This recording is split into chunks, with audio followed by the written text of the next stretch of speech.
Good evening, cousins. Thank you for coming back. Woo! Yesterday was deep. We talked about the Range Rover that I thought that I was purchasing for freedom, which really ended up being the opposite.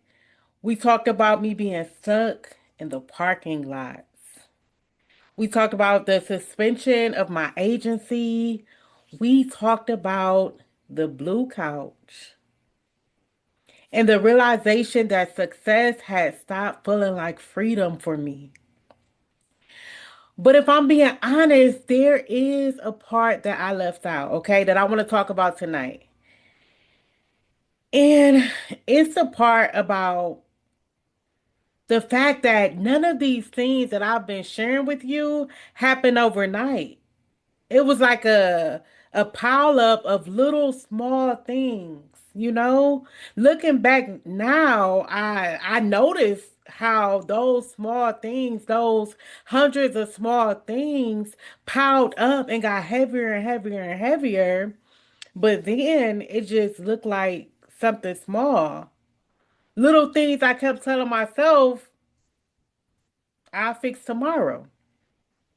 A process that wasn't quite there yet, a system that I knew needed to be tightened, but it didn't seem like a big deal. A manager that needed more support, documentation that needed more oversight, accountability that needed more structure. And I'm sure a lot of you guys can relate, right? Nothing at that time felt urgent because growth was happening. Like I was actively growing. And growth has a funny way of making you feel safe. My revenue was growing. Referrals was coming in left and right. New clients were constantly enrolling to my agency. So my services were expanding and my team was growing. Everything looked like proof that I was winning. And that's really what I want to talk about tonight. Because after years of reflecting on my own story, I've come to a conclusion that completely changed the way that I think about leadership today. Many providers don't struggle because they lack commitment. Many providers struggle because the very behaviors that help them succeed eventually become the same thing that threaten them against sustainability. Think about it. Think about what takes what what what you have to do when you first start your agency. You have to be resourceful. You have to be resilient. You have to figure things out. You have to work long hours, right? You have to solve all the problems. You have to sacrifice and sacrifice and sacrifice. You have to carry responsibility. You have to stay alert even when you aren't. You have to stay available even when you can't. You have to stay involved even when you aren't there. And in the beginning, those behaviors make perfect sense because you're building something from ground zero up. The organization is small. Your resources at that time are probably limited. So the founder has to do things nobody else can do yet. That makes sense. That's absolutely normal. But the problem is, many leaders never transition out of survival mode. That survival mode that they needed in the beginning, the business grows and you're still in that same survival mode.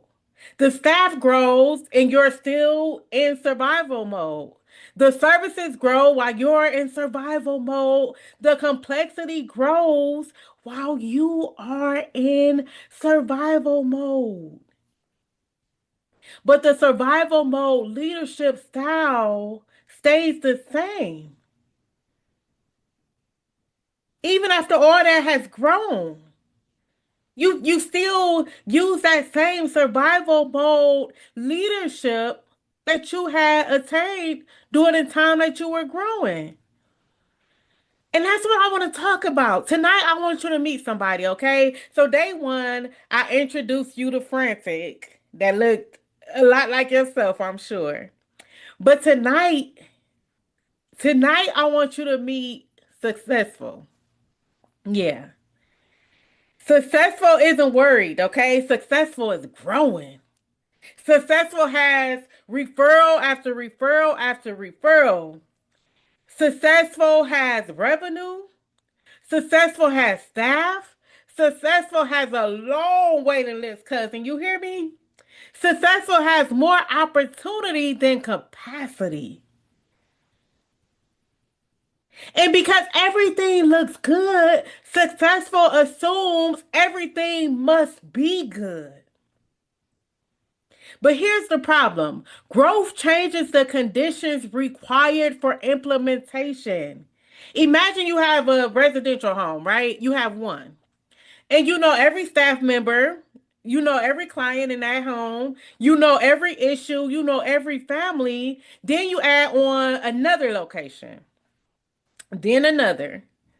Then you add on transportation, you add on a day program, and then you add on 50 employees. After your 50, you add on 100. The organization got bigger, but your leadership stayed the same. You're still answering every single question. You're still approving every single decision. You're still solving every single problem. You are still carrying every responsibility. And from the outside, you think like, oh, this is leadership. This is what I'm supposed to do. I'm the CEO. But underneath the surface, dependency is growing because growth doesn't create strength. Growth reveals the strength that already exists. And sometimes growth reveals weaknesses that were already there. Looking back, when I think about my agency, the warning signs were already there. They were everywhere way before I got to that blue couch that I talked about yesterday, okay? The warning signs were everywhere, but success was louder. The referrals were louder. The revenue was louder. The opportunities were louder. The growth was louder. And when success gets loud, risk gets quiet. And that's a dangerous place to be because growth multiplies everything. Every new staff member creates additional communication needs. Every new client creates additional accountability needs. Every new service creates additional oversight needs. Every new location creates additional implementation needs. Hear me, cousin, please. Growth multiplies everything. That's including risk. That's including dependency. That's including implementation challenges. And here's the part that I wish that I understood years ago. The question is not, can your organization grow? The question is, can your culture actually grow with it? Those are two different questions because sustainable organizations don't depend on the owner's presence. They depend on conditions that make implementation possible, whether the owner is there or not. Shared expectations, shared accountability, shared ownership, shared implementation, shared culture. That's the difference between growth and between sustainability. Growth asks, how much more can we add? Sustainability asks, what can we do to maintain consistency? Growth asks, how fast can we move?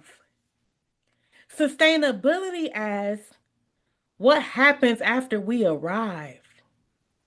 Growth asks, how much bigger can this become?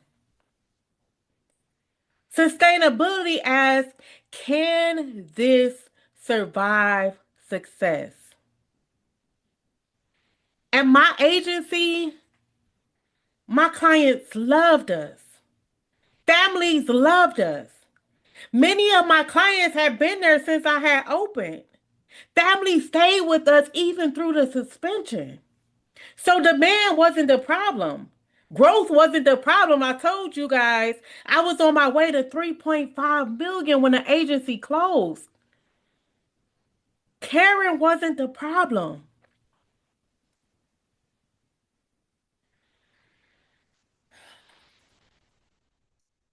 Sustainability was the problem. Because growth without implementation is captivity. And delayed implementation is the opposite of sustainability.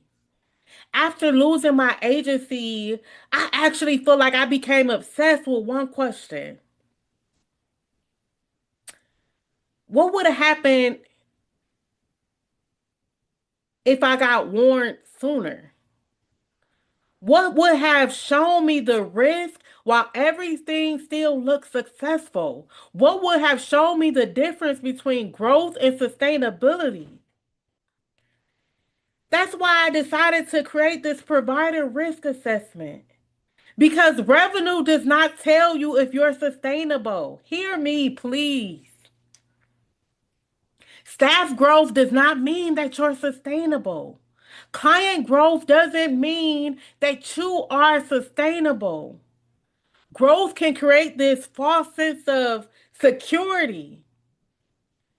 The assessment helps you see what growth cannot. Whether the conditions required for implementation actually exist inside your organization. So I want you to take the assessment. I want you to see where you're strong, see where your agency may be vulnerable.